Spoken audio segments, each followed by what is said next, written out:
that I really want to talk and just get right up on this guy. Again, Hephaestus, also known as his Roman equivalent, which is Vulcan. And the important thing about Vulcan is that his primary domains are fire, metallurgy, invention, engineering, and automatons, which is something crazy I hadn't realized, but he does make automatons, and we'll talk about that later. Now, his primary cult centers, which he did have, were at Athens and then Lemnos. So he had two. And his literary sources go back to Homer's epic, like 8,000, BCE. So this is old school. This guy's been around. He's venerated. He's still not as old as Ptah, but we'll explain why Ptah is the big papa of all this, right? Now, Hephaestus is also known as the wounded god. And there's a reason for that. He's the only Olympian who isn't physically perfect. That's a major thing. This is why they keep this guy hidden in the furnace room all the time, and they never let him come out. He's like the Rudolph of the gods, right? Like, you're useful when you're useful. But when you're not, yeah, I'm really not even trying to look at you. Is that you standing over there? Just go in the back. I don't want to see whatever mutilation and imperfection you have. That's essentially how he gets treated among the gods. So he's the wounded god. Now, this is how it went down, man. It's a rough story no matter how you slice this bad boy up. Either Hera threw him from Olympus because he was born lame, or Zeus hurled him from heaven for defending Hera. One of those two. I don't know which one you guys want to go with. I kind of believe either tale is terrible, right? Either one of these tales is absolutely horrific. Now, I don't know if I believe that a god was born lame. I don't know if you can make a divine being who's born lame, as they say that this is why Hera tossed him out of Olympus. I don't know if I believe that account. But if I know Zeus, okay, I could definitely see you like throwing somebody out of a window, throwing you from heaven because you got in the way of me like having this argument with my wife, right? I could see that happen. So we'll never know. I guess we'll have to talk to Hephaestus one day. Maybe he'll tell us. Whatever, he falls, he lands on Lemnos, and he breaks. So he gets broken in that. However, he got thrown out, right? Imagine you're the only god who got thrown out. Like, this is an identity shaper in ways that we haven't seen. Like, the gods threw you away. They're lucky. He's lucky that they just call him the wounded god, because I would have called him a whole lot worse. I would have compassion for you, but behind your back, I would be like, man, that's trash, man, right? Like, I hope you looking out on Friday. Don't stand still on Fridays because someone might come and pick you up, right? Don't stand over there by a collection of trash because you might just get hauled away too. Okay, so you're the most disposable. But instead of becoming a god of vengeance, he instead becomes a god of construction, right? And in this moment, this matters. He sets himself apart, right? He doesn't embrace vengeance. He goes on to do something that is more groundbreaking. He is an archetype of this rejected genius. That's really what he is. He's this rejected genius. He is the isolated craftsman because you're by yourself. Trust me, Aphrodite is. You see where he works at? You think Aphrodite's coming down there sweating her perm out or whatever would happen down there in that heat? I feel very confident that Aphrodite as a wife never came down to his job just to be like, hey, honey, let me check on you. That's not. So he is this isolated craftsman. He is the outcast who later becomes indispensable. That's where he gets his power from, is that you guys always want to go to war, but you know what? Nobody knows how to make anything. Oh, isn't that inconvenient? Isn't that inconvenient that everybody wants a weapon to slay enemies, right? But nobody knows how to make a weapon. So who's got to pick up all the pieces? Me, Hephaestus, the guy you threw away. You literally took me and threw me out of heaven. You just threw me out of heaven like I was nothing. And I crashed down to the ground and I was broken and I built myself back up. And now you guys are like, hey, do you think you can design me a lightning bolt?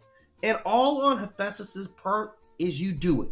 You let him, like I said, you are the Rudolph of the Greek gods. You don't let them treat you bad like that and you come by and use your nose to guide them on their merry way to deliver. F off, man. Like, who's the first god in the world to be like, you know what? Right there, buddy. Who is the first one? It's certainly not this guy. But anyway, I digress. I digress. But what he represents is the furnace heat. He represents the kiln fire. This is internal combustion of industry. So he represents industry, and he is a genius level. He's not just like, I'm hammering some stuff, hammering away. It's not just that. Like, this is craftsmanship, this is design, and he's got all this symbolism worked into what he really is. This is wildfire that he tames it with chaos. He brings it all together. He takes the forest and the forge, and he creates civilization, right? The fire is wild, but that forge, I'm going to hold this fire down, right? I'm going to bust this fire. Like, I'm going to beat the out of this fire, and you're going to do what I tell you to do, right? That's Hephaestus' world.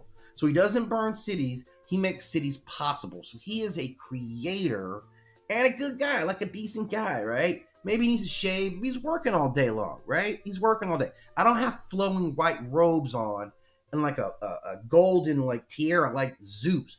I'm sorry, okay? I had to go to work, so I'm wearing overalls and like protectors for my hands because I'm working with fire and metal. So I'm sorry, all right? But anyway, and he's built all the best weapons. Every weapon that the Greeks have that they use in battle, yeah, this guy right here made everything. Let me give you the list. This guy makes Zeus's thunderbolts, which is enough to get you in the Hall of Fame. If you say, I made Zeus's thunderbolt, everyone should be like, oh man, come on in. Can I get you a drink? Like, hey, you made Zeus's thunderbolt. Can I get a selfie, right? Eternally, that's what we're getting out of this guy is everybody should love you because you made the dopest weapon of all time, okay? You also made Hermes' winged helmet, which is mad useful. It said that you made the Achilles, which is a shield. This is a shield that is absolute terror. This shield would go on to be wielded by not only Zeus, but you've probably seen it with Athena. Athena wields this bad boy like it ain't no thing, right? Like that, it's right up Athena's alley. The one with the Medusa, it's got Medusa's face on it, like carved in it, right? It's got Bluetooth. It's everything that you would want out of a shield. This guy made it, okay? And this is the top tier weapon here, okay? Then you have the necklace of Harmonia that he makes, the throne that traps Hera. He makes Pandora, the first artificial woman. And my favorite, yeah, I got stuck on that artificial woman too. If that hit you and you were like, what? I felt the same way. I reacted the same way. I'm like, what do you mean you made an artificial? What are you doing? Why? What? I don't understand why, but he made an artificial woman. And this is made by a god. So who knows what this artificial, maybe this is the first Cherry 2000, okay? Or what would they call it? Ariadne 1000 or whatever it would be for that era, right? But the main thing, my chef's kiss for him is Achilles armor. Not that it replaces Zeus's thunderbolts, but you made Achilles armor too, which is clean and sleek, and Achilles just wore that armor, man, like it was perfection. That armor was armoring, right? It was totally armor. So this is where he gets, all this fame. He also forges Talos. This was a bronze giant who was an automation who patrols the island of Crete, which is a mad story. So this is a mythological freaking robot. Who was talking about robots back then? You know who was? This guy right here was talking about robots. And if you've ever seen, man, I want to think, what was the movie, man? Oh man, it's like a telling of the Odyssey. And I know they got Hercules. This is an old school, man. I think this one's made like in the 70s. Was it Jason? It's Jason and the Argonauts. I think it's Jason and the Argonauts, man. Bam! Right? Jason and the Argonauts. And I want to say, man, I remember watching this as a kid. Let me see when this movie came out because I'm telling you, this is a great movie, and it's the only movie I've seen where they actually show this automation that he builds. Talos. It's awesome too. It's giant, all fully automated. It's killing people, and they figure out how to like let all its life juices out. So they do get it. Didn't take him much time, but he was devastating while he was still alive. Let's ask ChatGPT. Let's see. When did Jason and the Argonauts come out? The first one, the OG. And I'm telling you guys, like, I've watched this movie a million times, and I didn't even realize that this is one of Hephaestus's inventions. I didn't realize that at all, but now this kind of brings it all together, right? He also builds these mechanical servants out of gold. He builds living metal guardians. So he was all about robotics. So it's 1963. Go look that up. Jason and the Argonauts, 1963. It's one of the best, like, that era films about mythology and gods ever. Like, I'm down with it, man. I'm 100% down with it. It's old school, so these guys are, like, the old school guys, I'm really impressed with what they put together because they didn't have all the technology, right? These guys are doing it raw, and it was a great representation. And, you know, you don't have Hephaestus, but you do have Hercules in the series. So this guy right here, this OG, was all about artificial intelligence. He was developing artificial intelligence like 800 BCE. Okay, so this is way ahead of Isaac Asimov, like any of them. They were already imagining engineered life, which, you know, this is a small thing that I've never heard anyone really mention about the Greeks. We talk about a lot of great components, a lot of good stuff that comes out of their mythology. That's why we talk about it so much. But this is a part I wasn't even up on. I guess it was in my face. But when you're a kid, you're not necessarily seeing this stuff, right?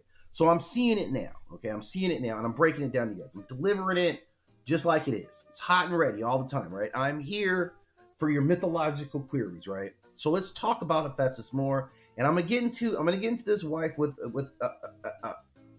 Aphrodite, like this marriage, which was doomed, okay? So this marriage is essentially beauty and industry, which do not go together, right? This guy's at work all day. I don't know if you guys know what Aphrodite's doing all day, but it's nothing other than just laying around being beautiful. And everybody knows their husband's at work, so at least Ares is like. Anyway, let me get into the whole marriage. So the marriage is said to be, it was clearly symbolic, right? It was craft married to desire. And I know it'll sound like they go together, but they don't. You know, Aphrodite cheats on him with Ares, and it just kind of like Ares is, again, you know, the bad boy. This is what happens, right? Moet popping, ho hopping, ain't no stopping. Big Papa, I'm a bad boy. And that's what Ares was. Like, Ares was the baddest boy. Like, after Zeus, this is Zeus' son. After Zeus, Ares is the bad boy, right? Like, after it happened, because, you know, Aphrodite is Zeus' sister, I believe, right? She's a sister. No, she's a sister, right? She was just created, right? After it happens and Ares does what he does, you know Zeus is like, that's my boy, right? And it pisses off Hephaestus because this is the same guys who threw me out of the window, okay? But they give him her because the gods need weapons. So she was like the lure to kind of keep him happy, which is totally messed up for him. It's just a train wreck, man. Like, you're at work all day, like, cranking it out, and, like, your wife is a goddess is also cranking it out, too. With, like, someone who's going to talk shit. And that's the thing. It's not like Ares wouldn't talk shit and laugh about it later. He's going to laugh right in your face. They're known for that. But I digress, okay? And then one of his most underrated myths is this whole throne of Hera, which he got hurt, right? So this is the engineer's revenge. He gets his, right? So he creates his golden throne for Hera. And you're like, all right, Hera, it's a solid gold throne.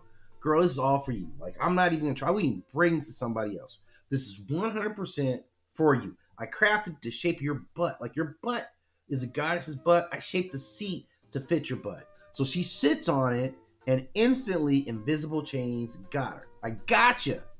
No god can set her free. None of the gods, as powerful as they all are, none of them can set her free. Only the engineer knows how to undo the mechanism. And this is a profound myth, because power without understanding technology, he showed them vulnerability. For the first time, the gods had to stop and be like, uh-oh. Like, he has a measure of control over Olympus that is not through force at all. It's through mechanism.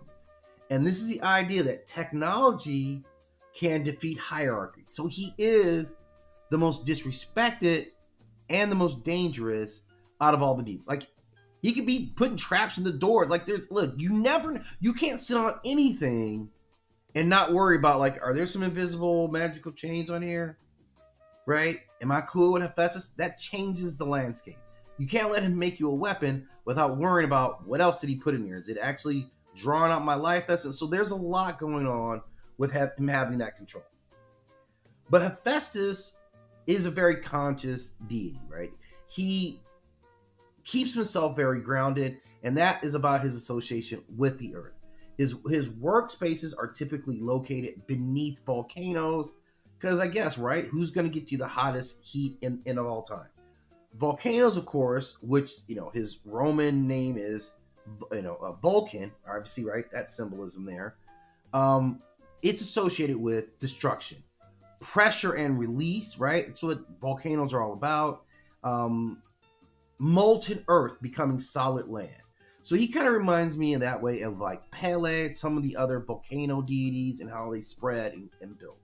But what he represents is his subterranean intelligence. He's not a sky authority. He's not ocean chaos. He is grounded in the earth and transformation from the earth. So he represents the hidden systems beneath society.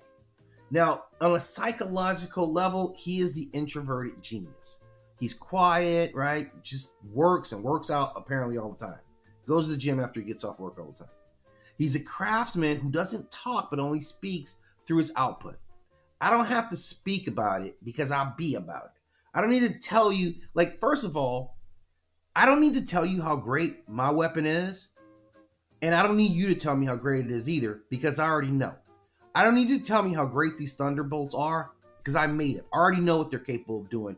I'll teach you a few things about it along the way, Zeus, if that's what you're thinking. So this is the guy, right? He's also this wounded creator, and he's the mind that fixes what others break. So he is all about that. He's not charismatic. He's not all clean. Guy's dirty right now. He's not glamorous, right? Clearly.